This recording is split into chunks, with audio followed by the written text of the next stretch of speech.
Hey, welcome to this shortwave radio channel. And of course, this is the little Chinese DSP unit made on a Arduino micro PC or microcomputer, if you want. This is also known as the SI4732, also known as the ATS20. So here you're hearing the chirp chirp of Kodar, which is an ocean wave radar that's on 4485 kilohertz here.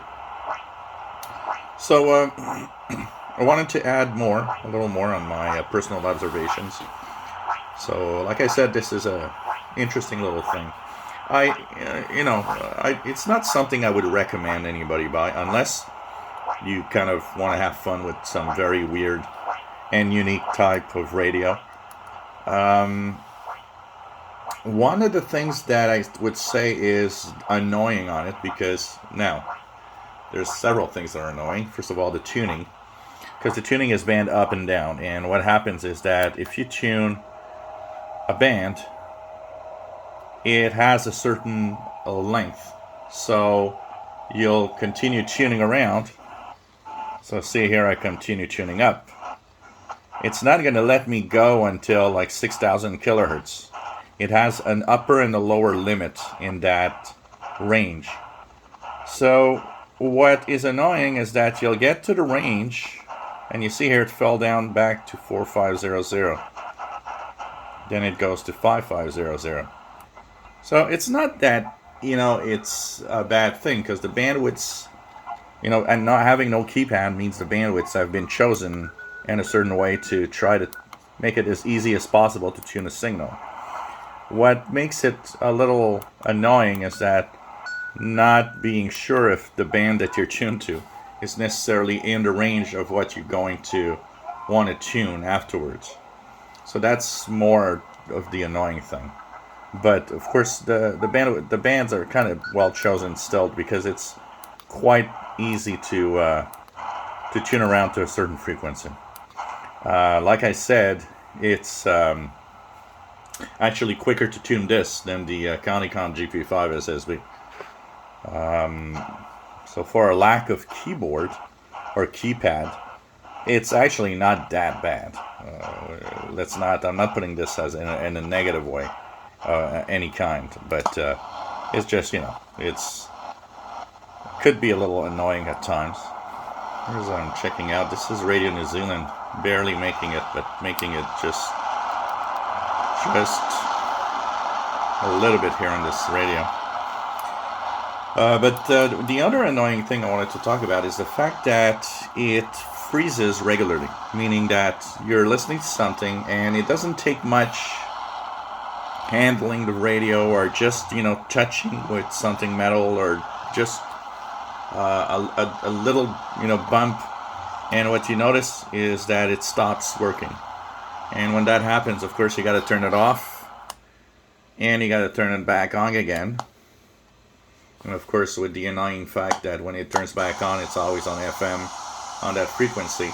So if you have it freeze, you got the annoying problem of having to go back up to the frequency range you were tuning in order to listen to whatever you want to listen to. So this is Radio Vanny QS6000 kilohertz. So, there are these small glitches on this thing that could be annoying at times. But still, I'm having fun with it, and it's kind of a unique little radio to play around and tune around the different frequency ranges and signals. On an outdoor antenna, it's actually very surprising. If you look at this, is HCJB on the last frequency they have in Quito, Ecuador. Pretty cool reception, actually, when you think about it. And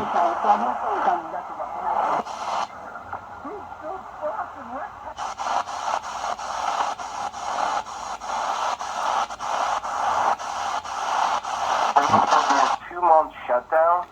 Yeah, it was not a month ago. It was about a week and a half ago. That It's WBCQ. I started being told from airline executives. One of the rare there was going to be some big times that I hear it so well. Some big shutdown. So you know, we're seeing the start of that kind of a unique radio, and I'm glad I have it. Seems like north-south singles are good tonight. 6185 is Radio Educación Mexico. Pretty cool. It does overload slightly on the outdoor antenna because it's probably not meant to handle that strong of a signal. But I'm still amazed. I'm still amazed. I think the performance on this thing with an outdoor antenna is much more interesting than I actually thought it would ever be. You know, it's one of those things you purchase, and in this case I purchased it because I wanted to test it out and show it on the channel, because I know some of you would be interested in seeing this thing in action. I was not expecting much, and I actually am surprised to see that it's much better than what I actually thought it would be. Quite surprising for a little box like this. And I know a lot of you have been sending me to different places to see that there's a lot of mods and a lot of things you can do on this thing, so I'll be checking that out slowly and checking out what I could do. And but it's definitely an intriguing little device.